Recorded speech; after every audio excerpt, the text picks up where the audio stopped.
Este caso es con apoyo, como lo decía Erika, de la cardióloga y electrofisióloga Leonor Mariño, que en nuestra sala ha sido de demasiado impacto en los pacientes, en especial con insuficiencia cardíaca.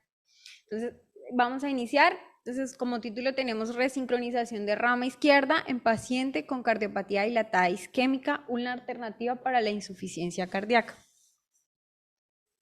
Entonces tenemos un paciente masculino de 70 años de edad que en el 2018 el paciente inicialmente ingresa por una falla cardíaca deteriorada, una clase funcional deteriorada con una FEBI del 28%.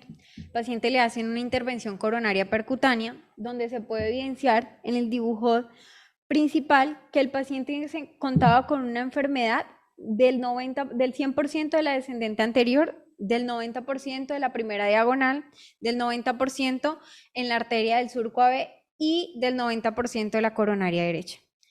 Teniendo esta enfermedad multivaso, el paciente es remitido para hacer una intervención quirúrgica, donde al paciente le realizan una intervención quirúrgica y le colocan un puente de la mamaria interna izquierda a la descendente anterior y un puente venoso de la vena safena a la coronaria derecha.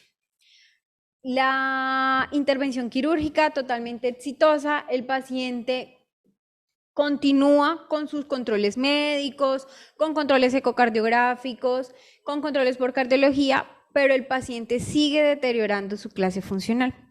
En el 2019, 2018 y 2021 fueron múltiples reingresos a estancias hospitalarias por deterioro de su clase funcional.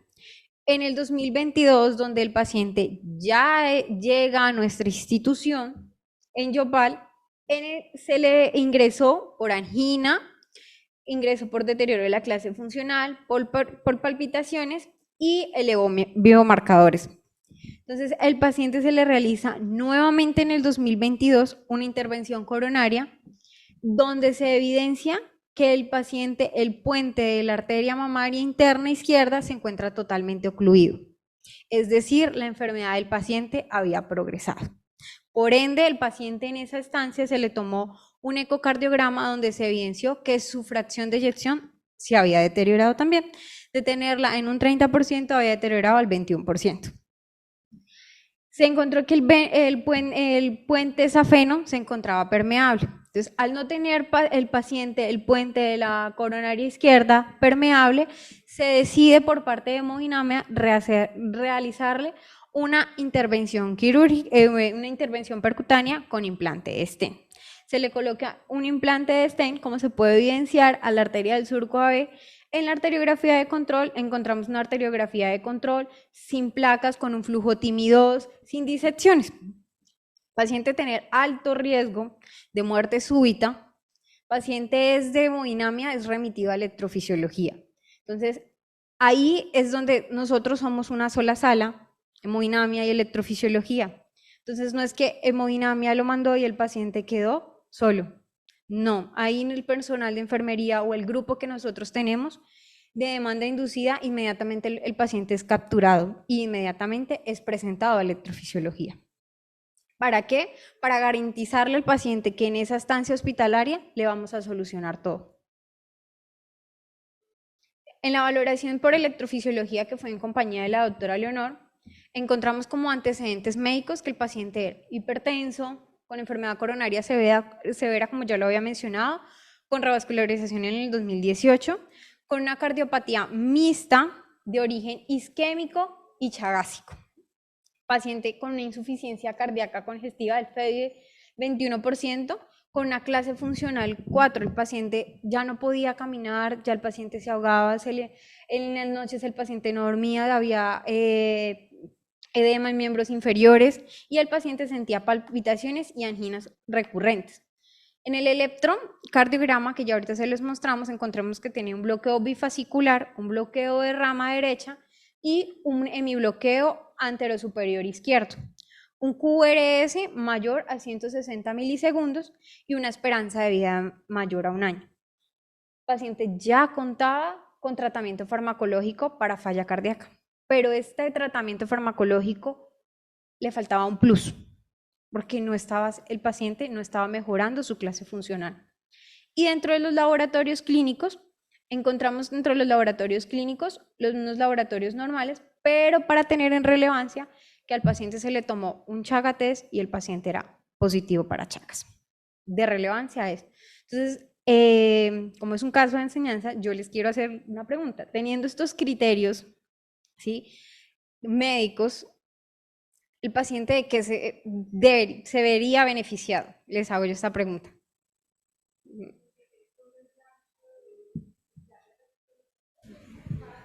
Sí, el QRS está ancho, mayor a 160 milisegundos, tiene un bloqueo bifasicular, un bloqueo de rama y tiene fe Sí, se beneficia,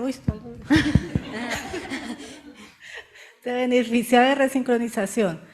Tocaría mirar pues otras cosas que sería la edad y mirar si también necesita terapia para definir si es un cardiorresíncrono. ¿Alguien más tiene otra idea? Lo interesa. Uy, pucha, está con mucho volumen. Llegaron con mucha energía. Lo verdaderamente interesante del caso es que tenemos un bloqueo bifasicular con bloqueo de rama izquierda y la principal indicación para resincronización es derecha y la principal indicación es bloqueo de rama izquierda, ¿cierto? Ya. No, ya voy para allá, doctora. Eso era lo que quería hablar. Está en 2B por el momento entre uno de los criterios de excepción.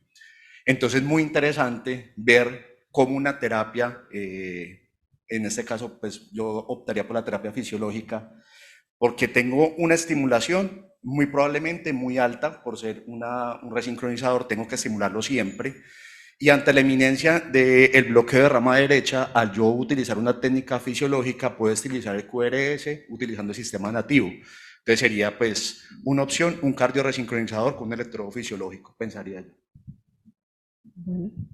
¿Alguien más? Dentro del examen físico no encontramos ninguna alteración. El paciente pesa 60 kilos, mide 1,55, índice de masa corporal 25 y signos vitales dentro de los límites normales. Teniendo esto y lo que dijeron mis compañeros, el paciente fue elegido para una terapia de un cardioresincronizador por los criterios ya antes vistos, y un criterio que hay que tener muy en cuenta es que el paciente tenga esperanza de vida, ¿sí? No podemos implantar un dispositivo de estos a un paciente que no tiene esperanza de vida mayor a 1 año, que es uno de los criterios que vemos más importantes, y de pronto en nuestra región, que no tenemos el electrofisiólogo, ya, lo miramos y ya lo tenemos. No, nosotros manejamos también una técnica mucho que es la teleasistencia, y esa teleasistencia es encomunada con enfermería. Si nosotros no hacemos una adecuada valoración, no vamos a tener la constancia y el criterio y la seguridad de que los electrofisiólogos o los especialistas confíen en esa valoración para implantar un dispositivo de estos. ¿Cómo se dio este caso o este implante de un cardioresincronizador por rama izquierda? Pues como bien sabemos, se le previa limpieza de la región pectoral izquierda, se realizó disección de la vena cefálica, se realizaron paso de las guías hidrofílicas, se realizó disección subpectoral del bolsillo con relación de hemostasia, se realiza paso de los introductores Pillaway, en este caso fueron 2 7 frame y un 8 frame. Se pasa al electrodo auricular, que se posiciona en la auriculilla derecha, electrodo ventricular al ápice del ventrículo derecho y electrodo de rama izquierda, que se posiciona en la parte septal basal con captura de rama izquierda. Eso es un implante, un cardioresincronizador por rama izquierda, pero ¿qué es lo que nosotros venimos a mostrarles el día de hoy? Por el método por el cual se hizo, que es un método de 9 participaciones o de 9 posiciones. Esto no es un método nuevo, ya lleva más de 20 años, pero en los últimos años ha tenido muchísimo más respaldo científico y lo más importante, que los pacientes han sido los testigos de esta técnica, que los pacientes han mejorado su calidad de vida. ¿Cómo se da esta técnica? Esta técnica se da el angiógrafo o equipo de rayos X después de haber posicionado el electrodo del ventrículo derecho en el ápice del ventrículo. El angiógrafo se coloca oblicuo anterior derecha, y allí, como vemos en la imagen, acá, se despeja toda la silueta ventricular. En esta silueta ventricular, nosotros, o en nuestra sala, el personal de enfermería tiene demasiada participación. ¿Por qué? Porque nosotros somos los encargados de realizar este diagrama, cuyo diagrama es el encargado de la ubicación del paciente y del posicionamiento. Si este diagrama queda mal realizado o mal dividido, por ende, el caso puede durar mucho, el paciente no se va a ver beneficiado, no va a tener una adecuada captura de rama izquierda. Entonces, como lo decía, se despeja la silueta ventricular, se divide esta silueta ventricular en 9 participaciones, en donde se enumeran de 1 a 3 hasta el 9. En este paciente se colocó el electrodo de rama izquierda en el cuadrante número 4, donde tuvo unos adecuados parámetros de captura y de sensado con una onda R mayor a 12, con una impedancia de 464, con un umbral de 0,25 a 0,5 milisegundos. Entonces, esto es sumamente importante porque si esta silueta no queda bien, no va a haber éxito en el caso. ¿Y quién lo hace? Nosotros como enfermería. Ese papel, ¿cómo se ha ganado? Mediante el estudio, la constancia de todos nosotros.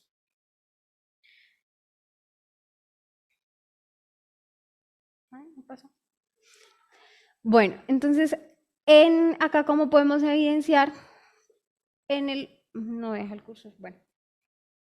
En el electrocardiograma de preimplante encontramos el bloqueo bifascicular, el bloqueo de rama derecha, un hemibloqueo anterosuperior y un QRS ancho mayor a 160 milisegundos.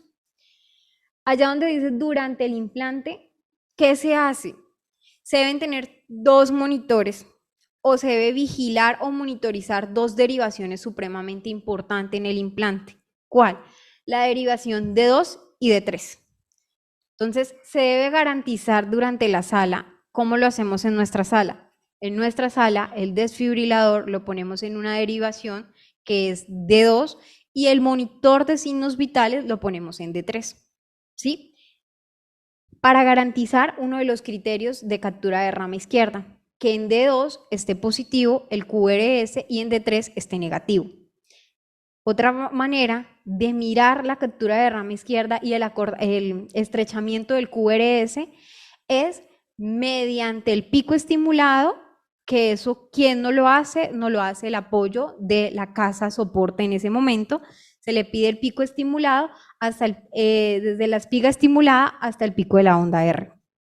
Se mide el QRS y debe medir menos de 90 milisegundos. Teniendo esos criterios, se puede decir que tuvimos captura de rama izquierda. Y como lo podemos ver en el electrocardiograma de postimplante, desapareció el bloqueo bifascicular, desapareció el hemibloqueo anterosuperior izquierdo y presente el pseudopatrón de bloqueo de rama con un QRS angosto de implante de 86 milisegundos. Otra cosa súper importante que nosotros les venimos a hablar acá es que nuestra población, este caso es importante porque nuestra población es afectada por la enfermedad de Chagas. La enfermedad de Chagas, como bien sabemos, es una enfermedad que es producida por el Trypanosoma cruzi, que esto es un problema de salud pública a nivel mundial. En Colombia, aproximadamente, según el Instituto Nacional de Colombia de Salud, nosotros somos afectados aproximadamente de 700.000 a 1.200.000 habitantes en Colombia. En riesgo, 800.000 habitantes, en especial en la región de Casanare, donde está ubicada nuestra sala de hemodinamia. ¿Por qué? Por nuestras condiciones ecoepidemiológicas hacen que la enfermedad se propague mucho más. Sabiendo que la enfermedad de Chagas causa una cardiopatía fibrosante, siendo un potencial arritmogénico para las arritmias de origen ventricular y las bradiarritmias de origen sinusal y auriculoventricular. Por eso nosotros prácticamente, por decirlo así, somos una alternativa para los casanareños estando y poder brindar este tipo de terapias en nuestra institución. La evolución del paciente. No se imaginan lo gratificante que es y ver estos pacientes la evolución tan favorable. Entonces, la evolución de este paciente mejoró la calidad de vida. ¿La calidad de vida en qué sentido? Le mejoramos los síntomas al paciente. Un paciente que tenía una clase funcional 4 en su valoración y lo llevamos a tener una clase funcional 1. Camina, corre, hace. El paciente no se cansa, el paciente tiene adherencia al tratamiento farmacológico, cosa que es coayudante y al tratamiento de resincronización. Como lo vemos en las imágenes, ese es en el ecocardiograma de control, donde al paciente tiene una contracción ventricular sincrónica, lo que le va a ayudar a mejorar su falla cardíaca y su deterioro ventricular. Por otro lado, también vemos que no menos importante, ni más importante, el paciente tener una FEBI, una fracción de eyección del 21%, en su segundo control, el paciente se le vuelve a tomar un ecocardiograma y se encuentra con una fracción de eyección del 36%. Entonces, no es solamente la fracción de eyección, sino es también que le diga al paciente, yo ya camino, yo ya no me ahogo, yo ya puedo dormir en las noches. Entonces, es muy gratificante para nosotros estar en conjunto con los especialistas y que los pacientes estén tan agradecidos con estas terapias. En la reprogramación de control, evidenciamos adecuados parámetros de captura y sensado y nuevamente le medimos otra vez el QRS al paciente, donde se ve un QRS angosto de 86 milisegundos y una estimulación del 98%. Es decir, el paciente sí se está viendo beneficiado de este dispositivo. Y esa es una herida, la herida del paciente, limpia, sin hematomas, sin signos de infección, que ¿quién lo hacemos? Nosotros. Estos son unos estudios que traemos aquí a relevancia. Para estos estudios, hay muchísimos estudios que promueven esta terapia de rama izquierda. Uno de los más conocidos es la simplificación fisiológica, donde compara el método convencional y el método simplificado. Pero ¿cuál es el éxito del caso? Somos nosotros, en común. ¿Por qué? Porque nosotros previamente al implante, nosotros somos los encargados de hablar con el paciente. ¿Cuál es el procedimiento que se le va a hacer? ¿Por qué se le va a hacer? ¿De qué se va a beneficiar? Y no solo al paciente, al familiar. Y más en la región donde nosotros estamos, que hay muchos mitos de estos dispositivos. Entonces es allí donde nosotros vamos a aclarar esas dudas que ellos tienen. ¿Cómo es la vida con este dispositivo? ¿Cuáles son los beneficios? ¿Y cómo va a mejorar su calidad de vida? Durante el implante, lo hemos venido hablando, nosotros somos muy importantes porque nosotros somos los encargados de monitorizar esas derivaciones y somos los encargados de realizar el diagrama o esquema que le va a ayudar al especialista o operador para poder guiar y fijar ese electrodo y que tenga una adecuada captura de rama izquierda. Y el posoperatorio, una de las cosas más importantes es el posoperatorio. ¿Por qué? Porque el paciente salió del implante, todo muy chévere, le fue supremamente bien. Pero nosotros tenemos que tener claridad de que al control, esa reprogramación, garantizar de que el paciente venga a esa reprogramación, garantizar de que el paciente salió de su estancia con órdenes médicas de los medicamentos, porque de nada nos sirve haberle implantado un cardioresincronizador y el que el paciente no tenga adherencia a su tratamiento farmacológico. Y posteriormente, el control de la herida. El control de la herida únicamente lo hace enfermería en mi sala. Nosotros somos los encargados de vigilar esa herida, de que esa herida no tenga signos de infección y no solo eso, educar al paciente al reintegro de su vida normal. ¿Por qué? Porque el paciente, las primeras curaciones las hicimos nosotros, el retiro de punto lo hicimos nosotros. El paciente se fue contento, feliz, pero si no educamos a ese paciente cómo debe seguirse cuidando, el paciente va a ser un paciente que siga reingresando puede ser por infección en la herida, por desposicionamiento del electrodo. Entonces, es allí donde la educación es sumamente importante, no solo al paciente, nosotros en todos los controles hacemos que el paciente venga con el familiar, porque el familiar es su principal cuidador. Y si él es como su coayudante o su sucesor para que el paciente continúe su terapia. Importante, pues de conclusiones, que en esta terapia de rama izquierda el umbral de estimulación es muchísimo más bajo, hay un cable de estimulación más estable, menor tiempo de fluoroscopia, una amplitud de onda R y una mayor sincronía. ¿Por qué una mayor sincronía? Porque esta estimulación utiliza las vías eléctricas presentes del corazón y simula las de un corazón sano. No, a diferencia de la otra terapia de resincronización de seno coronario, que es mecánica. Esta es fisiológica. Entonces, hace que permite que el corazón se contraiga de una manera normal, simulándole un paciente, como lo había dicho, un corazón sano, y reduce los síntomas de insuficiencia cardíaca. Acá están algunas fotos del equipo de trabajo y para resaltar esta frase, la única manera de hacer un gran labor es amando lo que haces. Si amamos nuestra profesión, créame que y amamos lo que hacemos, los pacientes lo notan. Sientes la satisfacción como si fuera un familiar de lo que se están beneficiando.